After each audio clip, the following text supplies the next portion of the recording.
একলা ক্লাসিক খেলা কি আমি নড়ানড়ি বেশি করছি?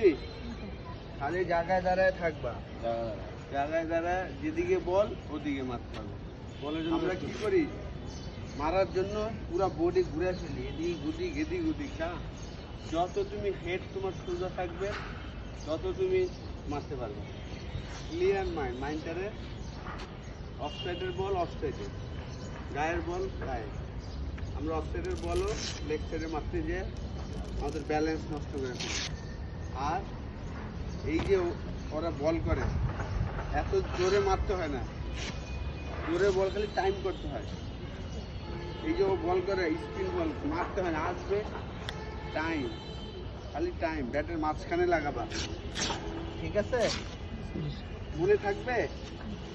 আমি একটাও মারছি জোরে, বল গেছে না কেন, খালি মাঝখানে আসবে টাইম, মাঝখানে বলি ব্যাটের মিডলে। ঠিক আছে, দাঁড়ায় থাকবো, সুন্দর দাঁড়ায় থাকবে, আসবে।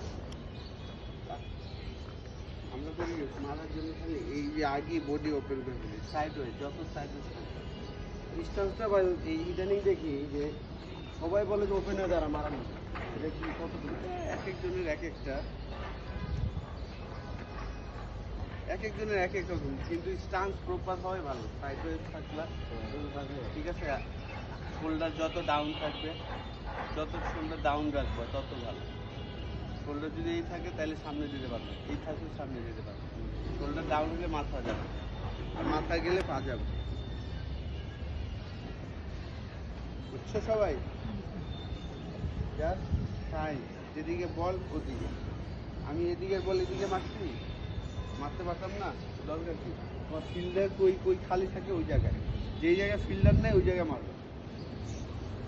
তারা আবার এইদিকে ফিল্ডার নেই, গ্যাপ সিলেকশন করো, খালি গ্যাপ গ্যাপ গ্যাপ। ওকে।